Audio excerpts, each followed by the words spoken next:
Joining me today is Alex Mišković from Terra Balcanica Resources. In this interview, Alex breaks down for us how there are some massive deposits waiting to be found in both Serbia and Bosnia that are largely underexplored, and how Terra Balcanica plans to go create a catalog of data and go out whale hunting for a polymetallic resource. All right, everybody, enjoy the interview. Alex, thanks so much for joining us today. Good afternoon and good morning to our Canadian viewers from Belgrade, Serbia. Okay, so Alex, it's your first time with us. What can you tell us about your background and what ultimately brought you to running a Canadian junior company? I'm a Canadian citizen of Serbian origin. Immigrated to Canada as a teenage boy back in 1995 from what was then known as Yugoslavia. Now, obviously, the region is divided into a couple of different jurisdictions, countries. I lived in what is now known as Bosnia. So both Serbia and Bosnia are sort of where I come from, my neck of the woods. So after graduating from SFU and then moving on to Montreal to conduct my master's thesis, followed by PhD work at the University of Geneva and then back at MIT in Boston, I ended up working for Canadian federal government as a diamond geologist in Yellowknife, followed by a tenure at UBC for 4 years, where I was leading Mineral Deposit Research Unit, which is a subgroup of Earth and Ocean Sciences Department that concerns itself with mineral deposits. Its biggest project to date, and lo and behold, the area of investigation was exactly the Tethyan Belt, where we explore right now. So everything from Bosnia and Serbia through Greece and Turkey into the Caucasus. After moving to Montreal permanently from Vancouver in 2015, I started first working for Vancouver-based junior Met Gold Resources, and was quite instrumental in terms of their locating their current primary asset in southeastern Serbia. So 700,000 ounces of gold equivalent deposit called Klamina. And after a brief tenure with Rio Tinto in California, I decided to initiate what was a land tenure that my partner and I have staked back in 2018. And that chunk of land in eastern Bosnia is what constitutes currently Terra Balcanica's primary asset in eastern Bosnia. So a long way around, I've kind of come back to the place of origin, or the crime scene, quote unquote, and then with the help of some people who have shared my vision. Initially, we commenced work 2 years ago, and right now are at the next level of our corporate development, and with some exciting things ahead of us. Okay, so what can you tell us about mining in Bosnia and Serbia? What's the jurisdiction like, and ultimately why should it be attractive for Canadian junior investors? Absolutely. So a couple of key things that I would like to highlight here. Ultimately, this is Europe. So infrastructurally, we are talking the level of comfort or ability to reach a certain area that is equivalent to what you would expect in Germany, France, Spain, or Switzerland. Roads are everywhere, 110 kilovolt power lines are all over the place. Railway lines are abundant and plenty. So in terms of infrastructure, the place is a typical European jurisdiction, or I should say both of these places are typical European jurisdictions. In addition to that, what attracted us primarily, it's not so much the infrastructure and presence of electricity and waterways and railways, but it's actually what I consider to be exceptionally well-endowed part of the world. This is part of the so-called Tethyan Belt, in particular Western Tethyan Belt, that stretches from Bosnia, let's say, to Turkey. And when you look, and obviously this belt continues on eastward into present-day Kazakhstan and turns around and goes down all the way to basically Australia. But when you look at the different segments of the Tethyan Belt, I would dare to say that the Western Tethyan Belt is the most well-endowed in terms of its ability to hold epithermal and porphyry style deposits anywhere along its strike length. This is, testament to this is recent discoveries in the region of basically tier one deposits, such as the Čukaru deposit that was discovered by Reservoir Minerals, later on acquired by Neptune, then ultimately purchased by Zijin, third largest Chinese mining corporation, as well as the fact that Rio Tinto has been exploring lithium in the region for the last 20 years or so, and developing their largest underground lithium deposit in the world.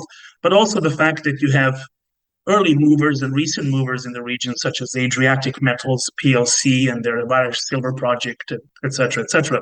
So I think a couple of keywords are equivalent to this tract of the belt and neck of the woods, and that's ability to really find tier one mining deposits, ability to rapidly develop those projects. I mean, I mentioned Adriatic Metal PLC. They have started their work in 2018. Within 4 years, they've managed to push that project, fast track it to the point where it's now actually in its definite feasibility study stage, and they're building a mine. Zijin acquired Neptune Resources for $1.86 billion Canadian. To me, that signals an opportunity. And then also much of the former Yugoslav landmass is really in the context of modern exploration techniques, relatively underexplored. At the same time, it's extremely well mapped. So we have that beautiful connection between well-mapped region that can be used by geologists when they do a standard prospecting job of boots on the ground. But at the same time, very few places have been drilled. Very few places have been flown over with airborne geophysics. Very few places have been systematically soil sampled.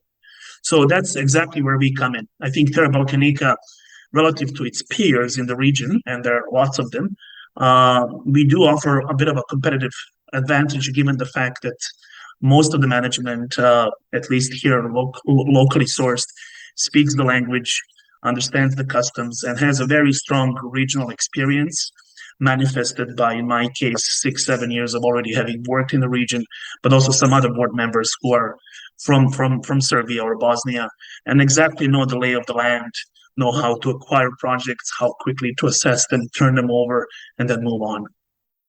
Okay, so let's talk about Terra Balcanica. What minerals are you guys exploring for right now, and what stage are you guys at? Yeah, so our primary focus is on the Eastern Bosnian flagship project called Viogor-Zanik, where we are really, I like to call it one district, but 6 different metals. And we truly have a basket, a plethora of metals, and like to see the Terra Balcanica as a multi-jurisdictional polymetallic explorer. In the Viogor-Zanik, we have 3 different targets that we have identified after 18 months of painstaking, careful, systematic targeting work. One is a classical porphyry copper moly target. The other one is more of a set of targets, or a corridor, I would call it, that is more of a polymetallic epithermal vein-hosted deposit or prospect, which features lead, zinc, silver, gold, and antimony. And then the third target, which is basically entirely concealed or undercover, as we like to say it in a geological context, appears to be carrying hallmarks of a skarn, gold copper skarn deposit with a porphyry target underneath. So we have, what really excites me as a geologist and a geochemist, that we, within 15 kilometers of strike length, we have defined 3 different sets of targets, all carrying different metal assemblages and all being quite shallow to the surface. That's when it comes to Bosnia. When it comes to Serbia, which is the other part of our portfolio, we have 2 different properties. One is called Ceovište, the other one is called Kaludra. And in Kaludra, we have,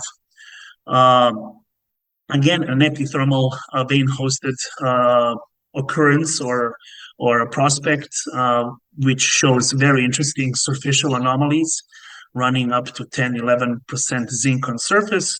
That we have done some geophysical work last year over to identify additional drill targets, and that's more lead zinc silver prospect, whereas Ceoviște is a classical gold, shallow, high grade gold, again epithermal quartz and arsenopyrite vein hosted prospect that's very shallow to the surface. So all of these things have one thing in common: they tend to be shallow, not much in terms of deep drilling. Offer a plethora of different metals that are both, some of them are obviously precious metals and hedges against uncertainty or inflation, whereas the other ones are very much geared towards the 4.0 energy or transition that we see taking place in the world. Things in big demand such as zinc, copper, and antimony. Okay, so what do the next, say, 12 months look like for Terra Balcanica? Are there going to be drills in the ground? Yeah, so actually we are at the moment in the process of completing our 1,850, close to 2,000 meter drill program, targeting all different zones on the Viogor-Zanik. We will be issuing those assays as soon as they arrive, very shortly. And we are excited about the prospect of really completing that first pass of drilling and then following up with the subsequent drilling based on those results. So that's exactly what, when it comes to Viogor-Zanik and Bosnia, this obviously comes on the heels of, as I mentioned, 18 to 20 months of very careful, systematic, science-based approach where we have layered multiple lines of evidence, such as soil geochemistry, rock chip geochemistry, structural mapping, airborne geophysics with two different types of techniques, electromagnetic and magnetic, to define those targets. So we're quite confident that the areas that we are targeting from a standpoint of where they are, how deep they are, we think we have a good control on them, and that's exactly, I think, what the current drilling will show. When it comes to Ceoviște and Kaludra, we plan to attack those, for the lack of the better word, during the Q4 of this year and Q1 of next year. So that Ceoviște shallow wall target will not require much work. We will maybe run a little bit of a ground magnetics over it, just to really narrow it down on the sweet spot and drill it right away. And Kaludra lead zinc silver also does not require any work, given the fact that last year, during the 2021, we have done a lot of groundwork, soil sampling, IP resistivity geophysics on the ground, and again the targets are ready for picking or for drilling. Okay, so is there any historic drilling done on these properties, or are these going to be sort of the first, I don't know if you want to call them naked holes that have been put into the properties? Right.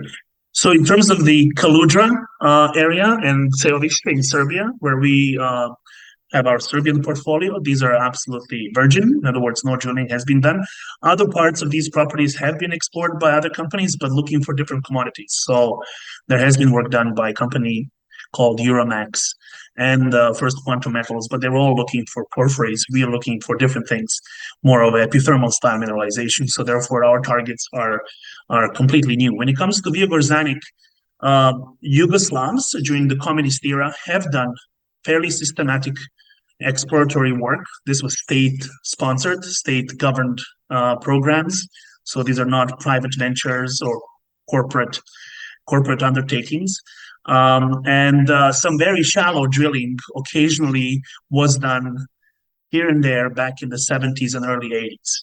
We do have access to those archival information. We have obviously incorporated them into our GIS models of the region and then corroborated with our own data.